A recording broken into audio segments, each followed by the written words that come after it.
'Cause nobody does it like you. I like the way that you move.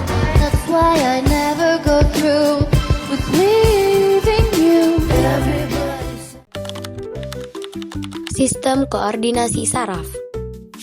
Sistem koordinasi saraf adalah sistem kompleks dari sel-sel saraf neuron dan jaringan pendukungnya yang berfungsi mengkoordinasikan, menafsirkan, dan mengatur seluruh aktivitas tubuh serta interaksi manusia dengan lingkungannya.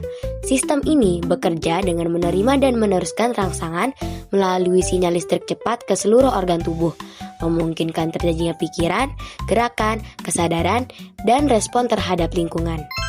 Bagian-bagian saraf. Struktur neuron terdiri dari dendrit, badan sel, nodus Ranvier, terminal akson, nukleus, akson, selubung mielin, dan sel Schwann. Setiap struktur pada neuron memiliki fungsi yang berbeda-beda. Dimulai dari dendrit. Dendrit berfungsi untuk menerima impuls atau sinyal dari sel lain dan dikirimkan ke badan sel. Badan sel. Badan sel berfungsi sebagai pusat metabolisme yang menyediakan energi dan protein untuk fungsi neuron, menerima sinyal dari dendrit, dan memutuskan apakah akan meneruskan sinyal tersebut ke akson untuk diteruskan ke sel. Bagian akson yang tidak dilindungi oleh selubung mielin adalah nodus Ranvier. Nodus Ranvier ini berfungsi sebagai tempat masuknya ion. Sinapsis atau terminal akson. Sinapsis merupakan ujung ion yang berfungsi untuk menghubungkan antara sel saraf dengan sel lainnya. Nukleus. Nukleus berfungsi sebagai pusat kendali sel, menyimpan dan mengelola informasi genetik atau DNA, mengkoordinasikan aktivitas sel, serta memproduksi ribosom untuk sintesis protein yang penting untuk pertumbuhan, pemeliharaan, dan fungsi neuron itu sendiri. Kemudian akson. Akson berfungsi meneruskan impuls dari badan sel ke sel lainnya. Selubung mielin.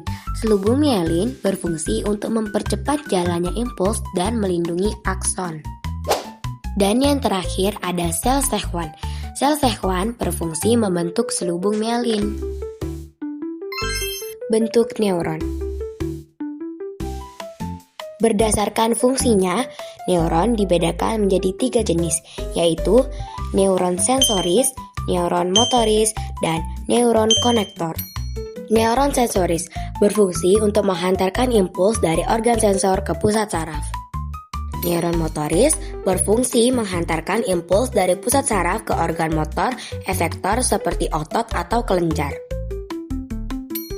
Sedangkan neuron konektor berfungsi menghubungkan satu neuron dengan neuron lainnya.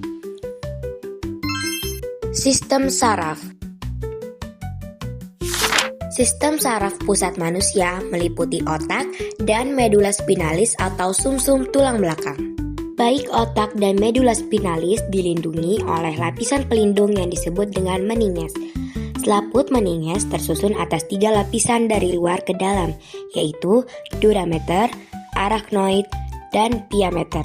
Gerakan sadar yang dilakukan tubuh kita merupakan tanggung jawab otak, sedangkan gerak refleks dikendalikan oleh medula spinalis. Struktur otak. Struktur otak pada manusia sangat kompleks. Beberapa di antaranya adalah otak besar, cerebrum, otak kecil, cerebellum, kelenjar pineal, pituitary, dan medula oblongata. Otak besar. Otak besar berfungsi sebagai pusat gerakan sadar dan mengolah berbagai impuls dari berbagai macam indera. Otak kecil. Otak kecil berfungsi sebagai pusat keseimbangan gerakan, kontrol gerakan mata, serta koordinasi gerakan sadar yang terkait keterampilan, misalnya mengetik dan memainkan piano. Kelenjar pituitari. Kelenjar pituitari berfungsi sebagai kelenjar yang menghasilkan berbagai macam hormon. Kelenjar pineal. Kelenjar pineal berperan dalam pengaturan jam biologis, misalnya waktu bangun tidur dan kebiasaan lainnya. Medula oblongata adalah bagian batang otak yang berbentuk kerucut dan merupakan penghubung antara otak dan sumsum tulang belakang. bertanggung jawab untuk mengatur fungsi-fungsi vital tubuh secara autonomik seperti pernapasan, detak jantung, tekanan darah, serta refleks seperti menelan, batuk, dan bersin. Terima kasih. Wassalamualaikum warahmatullahi wabarakatuh.